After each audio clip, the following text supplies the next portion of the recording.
Alright, in this video, we are going to take a look at how to update an Angular 5 application to Angular 6. And I have chosen the services and HTTP application for this demo because it involves a bit of RxJS as well. So this one right here, you can find it on my GitHub repo. Now, to help us with upgrading from one version to the other, the Angular team has put together a nice tool. And you can find this tool at update.angular.io. Over here, you can select the different options to help you upgrade your Angular application. So let's select what is applicable for us. Now, I want to upgrade from Angular 5 to Angular 6. From version, I'm going to select 5.0 because that is our current project version. You can notice that in package.json, all our Angular packages are 5.0.0. So from version 5.0 to version 6.0, we are upgrading to Angular 6. Next, the tool asks how complex our application is. Ours is a very basic app, so I'm going to leave it to the default value of basic, but you can select medium and advanced as well. Next is ng upgrade. Now we don't really make use of AngularJS, so we can leave this box unchecked. And lastly, select the appropriate package manager. Now our project uses npm as the package manager, but if you have a project that uses Yarn, by all means select Yarn. Now we can click on the button Show me how to update. And you can see that the tool gives us information on what has to be done before updating, during the update, and after the update. So let's follow these instructions to update our Angular application. Now the first step is, before updating, switch from HTTP module and the HTTP service to HTTP client module and HTTP client service. Now, if we go back to our application and open app.module.ts, you can notice that we are already using HTTP client module. Now, in your application though, if you are still using the older HTTP module, make sure to switch to HTTP client module. So for our application, there is no need of any steps to be taken before updating. So I'm going to mark this as done. Now let's begin the update process.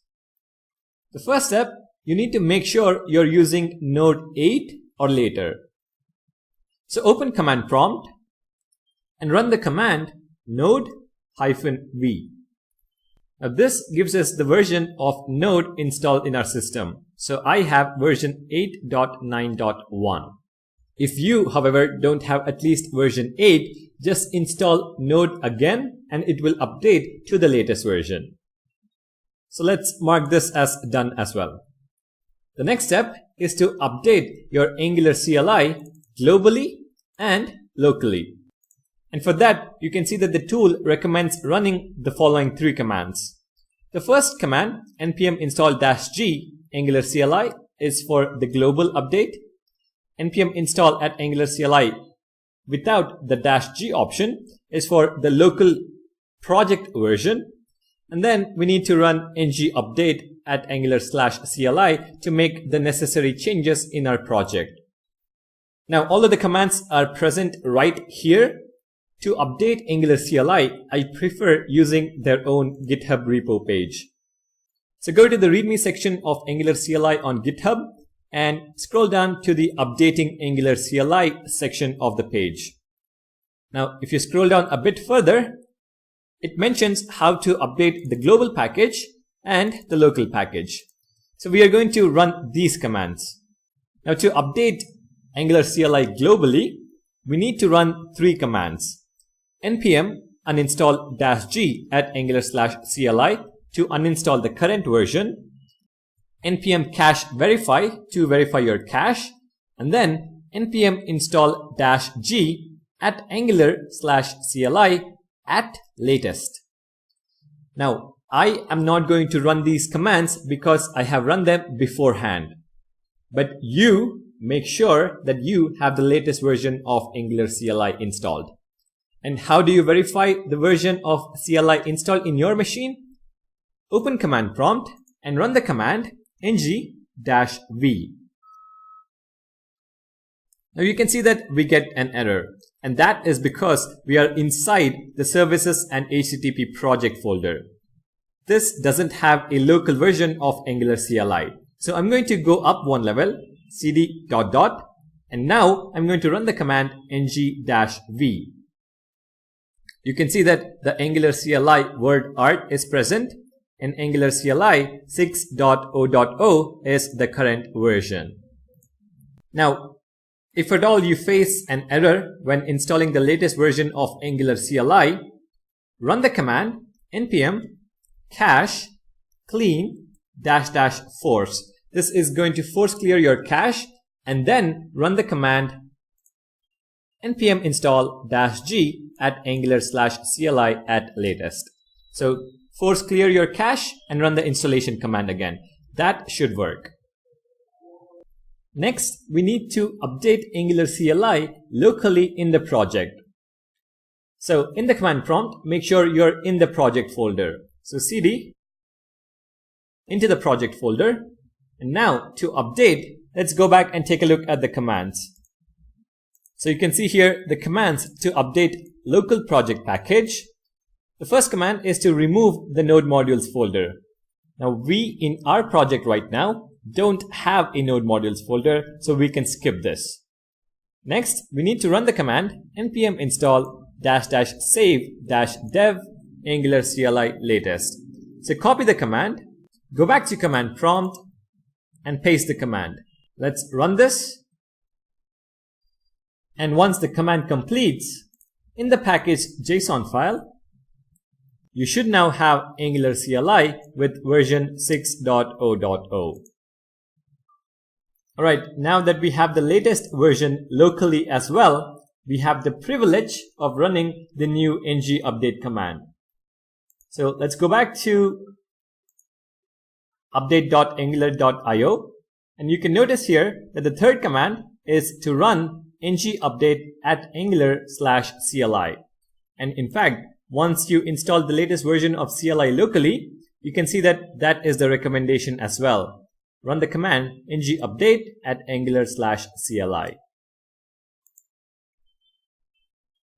The command completed successfully and made a couple of updates. The major change here is that you can see that Angular CLI.json has been deleted and a new file, angular.json, has been created. This angular.json is the new CLI config file moving forward in version 6. Alright, that completes our second step. So let's mark it as done. The third step is to update all of your Angular framework packages to version 6 and the correct version of RxJS and TypeScript. And for that, we need to run the command ng-update at angular/core.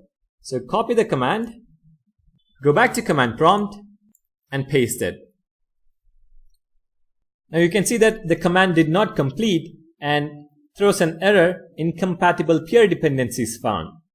So what we are going to do is run the same command, but this time forcing it. So add the --force option. After the command completes, make sure the Angular dependencies are now version 6. So go back to package.json, and you can see that all Angular packages are now 6.0.0. Also, make sure RxJS is at least version 6, and then TypeScript is version 2.7.2. Alright, with that, we are done updating our application to Angular 6. Let's try running our application now. I'm going to open the integrated terminal, run the command ngserve-o. And there you go, our application is working. Alright, with that, we are done updating our application to Angular 6. We can mark this as done, and since we do not use Angular material, we can mark this as done as well, and then we don't really have to run the ng-update command again. So our updation is complete. Now that the update is complete, let's try running our application. So open the terminal, run the command ngserve-o. And our application is working. So we have successfully migrated our application from Angular version 5 to Angular version 6. But if I go back to the update guide, you can see that we have a few steps to complete after the update. Why should we do this? Our application is working as expected. Now here's the thing. When we run the command ng-update@angular/core, what it does is it also adds a package rxjs-compat to our application. And this is a compatible version of RxJS for Angular 6. So our application right now is using this package instead of the latest RxJS package. Now we can continue using our application with the compatible package. However, by removing that, we are going to significantly decrease the size of our application. So for the final part of our application, we have to remove deprecated RxJS 6 features. So let's see how to do that. Before we make changes in the application, let me point out the breaking changes in RxJS 6. The first one is regarding the imports. Imports are now simplified. The creation methods, type, schedulers, and utilities are just imported from RxJS. And all operators are now imported from RxJS/operators. So these are the only two imports you have to be concerned with for our application. The next change is some of the operators were renamed. So catch has been renamed to catch error, do has been renamed to tap, finally to finalize, switch to switch all, and also some observable creation methods have been renamed as well. So throw is now throw error, and from promise is now just from. Also, the final concern for us is with RxJS 6, chaining operators has been replaced by piping the result of one operator to another. So let's fix all these breaking changes in our application. So go back to Visual Studio Code, and the first step is to resolve our imports, and the recommended approach is to use RxJS TSLint package. And that is what you can see here in the update guide as well. So remove the features, deprecated features, using RxJS TSLint auto update rules. And for most applications, this will mean running the following two commands. The first command is npm install -g rxjs-tslint. So copy the command, go back to command prompt, and then paste it. And then we have to run the second command, migrating RxJS 5 to 6. Before I run this command, I want you to closely take a look at the existing code. So I'm going to go back to Visual Studio Code, and I have opened employee.service.ts. A couple of things I want to point out. You can see that observable is imported from RxJS/observable. The catch operator is imported from operator/catch. Throw is imported from add/observable/throw.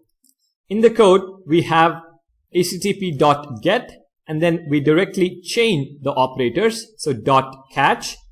And then in the error handler, we have .throw on the observable. So make a clear note of what I've pointed out. Now let's run the command. So copy this command, make sure you're inside the project folder, and then run the command. Now as the command is executing, you should be seeing changes in the import statements as well as the code.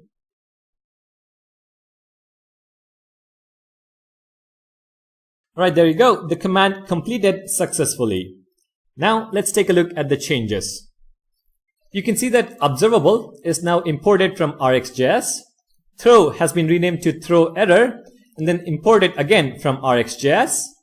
Catch has been renamed to catch error and imported from RxJS/operators. If you take a look at the code, you can see that we don't directly chain the operators anymore. So we don't have .catch. Instead, we pipe them. So .pipe, and within this pipe method, we have catch replaced with catch error and then error handler.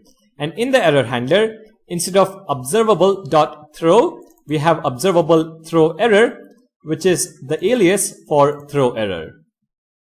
So you can see that with by just running one command, we were able to upgrade from RxJS 5 to RxJS 6 in our code. And regarding the pipe method, if you have any more operators, all you have to do is specify with a comma. So regarding piping, you need to specify now comma separated values. So catch error followed by or prepended by map perhaps or tab and so on. But the bottom line is we have migrated from RxJS 5 to RxJS 6. And now that the migration is complete, let's mark this as done. And you can see here that the last step is once you and all your dependencies have updated to RxJS 6, remove the RxJS compat package. So over here, npm uninstall rxjs-compat. Right now, if I open package.json, you can see that we don't have the compatible package anymore. It has been successfully removed from our application. Now I can run the command ng-serve-o. Our application works as expected, but this time with RxJS 6. Now as an extra step, you can even go with the new syntax for providing a service. So in employee.service.ts, in the injectable decorator, we can specify the object provided in root. And in app.module.ts, we can remove the import for employee service. Then we can remove it from the providers array. So now if we save this and run our application, you can see that it still works perfectly fine. We have successfully managed to migrate our application from Angular 5 to Angular 6, which is dependent on RxJS 6 and TypeScript 2.7.2. Alright then, if you found this video to be helpful, please click on the like button, make sure to subscribe, and I'll see you guys in the next video.